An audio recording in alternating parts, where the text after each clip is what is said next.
Hello everyone and welcome to the Kiki London YouTube channel. My name's Amanda and in today's video we are going to be doing a mini egg nail art design. So I'm going to be showing you guys a simple way to do the classic mini egg look, but then we're also going to be adding a little bit of nail art as well with some foils. So there's kind of like two variations of the set for today's video.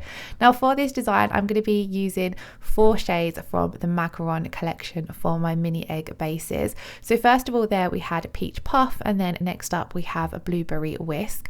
Now there are actually 8 shades in the Macaron collection, so I will leave the swatch video in the description box below because I absolutely love this collection for spring. Of course they are super cute for mini egg nails, but they work really well with kind of like bunnies and florals, anything spring Easter vibes, but then they look really cute on their own as well because they have this speckled effect to them. You can wear them on your own and they just look really cute for spring. Now whenever I'm applying my gel polish I always have these 2 brushes to hand. So it's the round nail art brush, which I find amazing for cleanup if you do accidentally touch the cuticles, and then my trusty stripe liner brush because this really helps with getting a nice neat cuticle application, which was one of the things that I wanted to cover in this video as it is quite a simple nail art design. But as with any nail art design, one of the most important things is getting a nice neat gel polish base. So what I like to do is I've come in with my first coat of colour nice and thin, and I'm using the bottle brush to get as close to that cuticle as possible, but I'm not stressing too much about getting too close because I'm going to come in with my stripe liner brush and use this to push that gel polish right up close to the cuticle. Now by doing this with the stripe liner brush you don't have to stress as much about touching the cuticle area because it's a lot smaller than your bottle brush. You're going to be able to control the product a lot easier and you're going to have that confidence that you're not stressed about a big brush hitting the cuticle area or the sidewall area. So what I like to do is take a small amount of gel polish on my bottle brush and apply this to the entire nail. By starting in the center of the nail you're applying a lot of that product right down the middle of the nail, and then you're not going to have too much on your brush when it comes to doing your sidewalls. Now if you do touch the skin like you see I did there, or we are working on a practice hand today so it is silicone, but you're just going to come in with a little bit of alcohol on your round nail art brush and clean this off. And then as you can see here, by just adding a small amount of your gel polish to the stripe liner brush, you're able to go right around those cuticles and not only get it nice and close but get it nice and neat as well. And then the same coming down the sidewalls of the nail as well. If you feel as though by coming in with the stripe liner brush you've made your gel polish application a little bit uneven, you can just come in with your bottle brush and gently press over that gel polish before curing it, because then this is going to even out any of the brush strokes that you might have put into the gel polish. But if you just wait a few seconds you will find that your gel polish will self-level and look nice and smooth.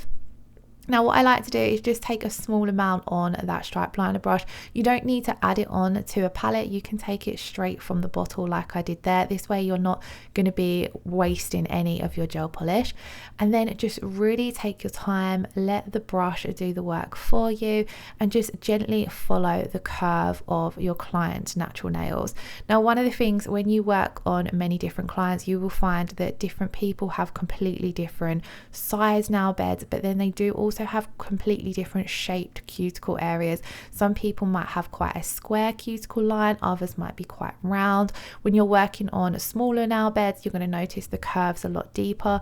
So by having your stripe liner brush to hand you're able to tailor that application and get it neat every single time, because of course the bottle brush isn't going to suit everybody's nail bed shape.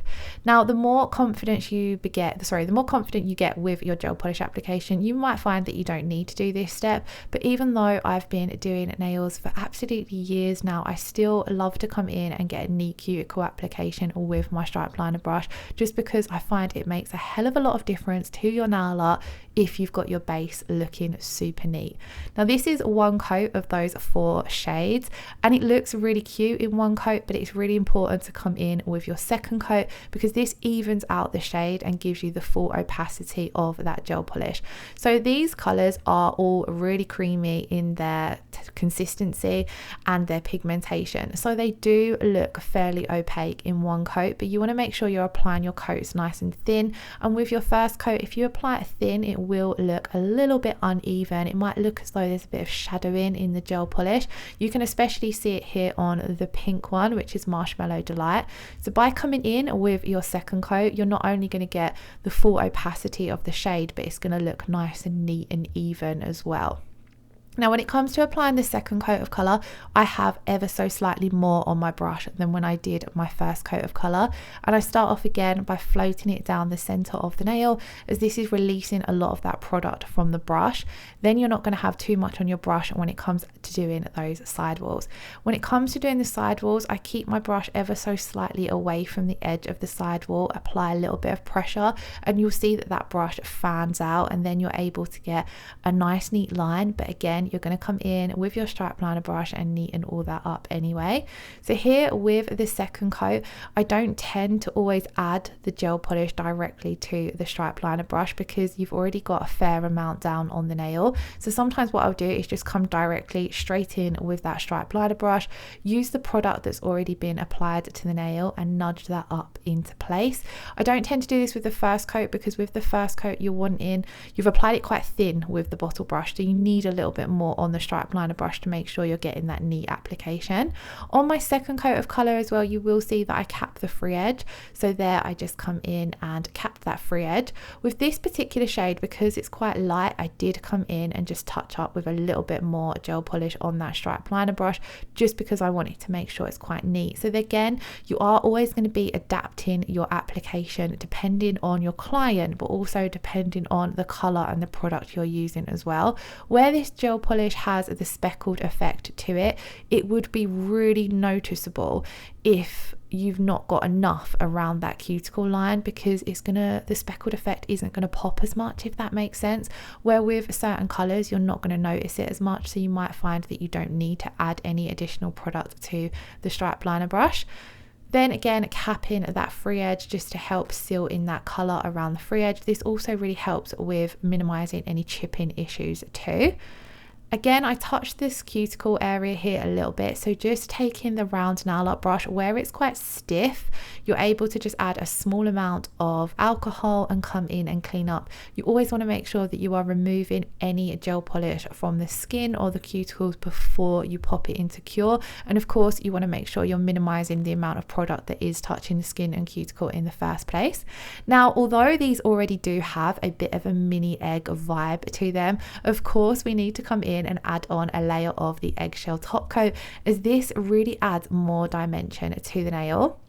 Now with the eggshell top coat, it is a clear gel top coat, and then it has larger, chunkier, black speckled pieces embedded in the top coat, and there is a mix of sizes as well in these speckled particles, so it really helps give off that realistic eggshell look.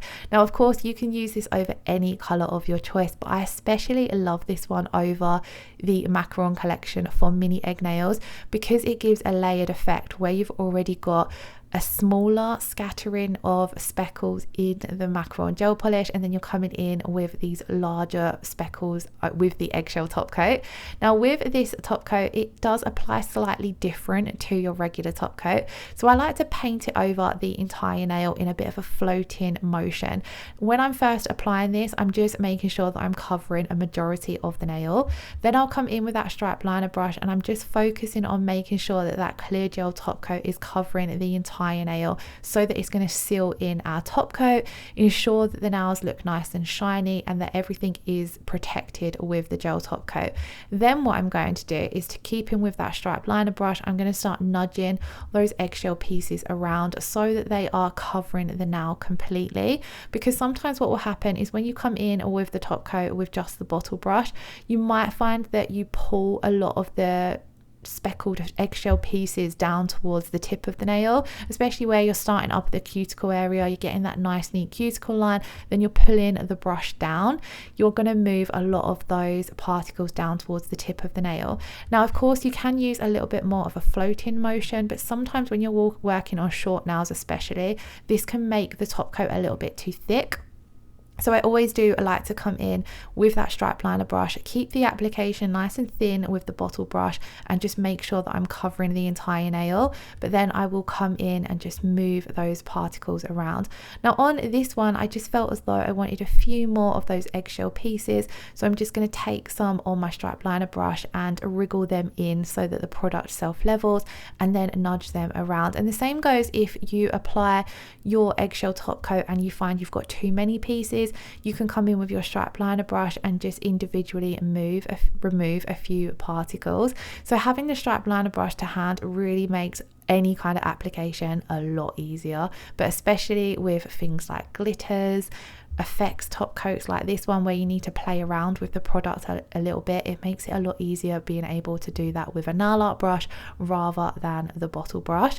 Now when you are playing around with your product, you will find that it might look a little bit uneven, so just give it a few seconds to self-level before you pop it into cure. You can speed this up by holding the hand upside down as well, and this is what the finished result looks like. Now I find this the easiest way of doing mini egg nails because you get the colours and the semi-speckled effect from the Macaron collection, but then you're adding on that full-on mini egg vibe with the eggshell top coat. Now if you're wanting your mini egg nails to look ever so slightly different, or just add another fun layer to them, then something you can do is come on and add some foils over the top. So I'm going to be using this gold matte foil here because we're also going to add a matte finish to these nails as well. But before we add those foils, of course we need to come in and add a layer of foil gel. So I'm just popping a thin coat of this over all of the nails. I'm not worrying about taking it right up to the cuticles or the sidewalls because we're not doing a full cover with our foils. Then once we have applied this, I'm going to cure it in my LED lamp for 30 seconds. And then I'm going to take that gold matte foil and I'm going to scrunch it up so that it gives it a bit of a textured effect to it. And this is going to help make sure that we don't get a too full coverage effect because I don't want to cover up the nails. I just want to add a layer of kind of like this broken foiled effect because this kind of reminds me of Easter eggs still. So we're sticking with the Easter vibe but without, just adding a little twist to the mini egg look. So as you see there, all I did was lightly touch that over. I'm just going to come in and add on a few more little bits here and there, and I felt as though it just made them look a little bit more unique compared to the classic mini egg look. Then what I'm going to do is top coat this using the Kiki London No Wipe Matte top coat, just again to add something a little bit different to the original look we created. And as you can see, this only took a couple of extra minutes. It was super quick, but it made the design look a little bit more fun. Now when it comes to applying the matte top coat, it is really important that you are covering the entire nail, so you're getting really close to those cuticles and those sidewalls, because otherwise when you pop it into cure and you bring it out, you will see any areas that are still glossy if you haven't covered those with the matte top coat. And if you didn't have another top coat underneath, that would also mean that those areas are going to be more prone to chipping because your gel polish isn't sealed in. So again, I'm sticking with my stripe liner brush, using this to get nice and close to the cuticles and come in around the sidewalls as well. And if this was your only layer of top coat, you'd want to make sure that you're capping the free edge with this as well. This adds a really fun effect to the look because it's going to make the colors of the Macaron collection nice and matte. It's going to make the eggshell look effect matte, and then those foils are already matte, but it just makes them look even more matte. And it was a really fun look. If you watch the channel on a regular basis, you will know that I absolutely love a matte finish, and I love using the Kiki London matte top coat for this as well, as it gives off a really nice velvety matte look. So once we had finished that, we're going to pop that in to cure for a final 30 seconds, and then this was the finished result. So let me know in the comments below which version you preferred. Did you prefer the classic mini egg look, or did you prefer the look with added foils? As always, all of the products I've used will be linked in the description box below, so do check that out. If you did enjoy today's video, please do give it a thumbs up, leave a comment below, and hit that subscription button if you haven't already. I hope you all have a wonderful Easter weekend. Thank you all so much for watching. Lots of love. Take care. Bye bye.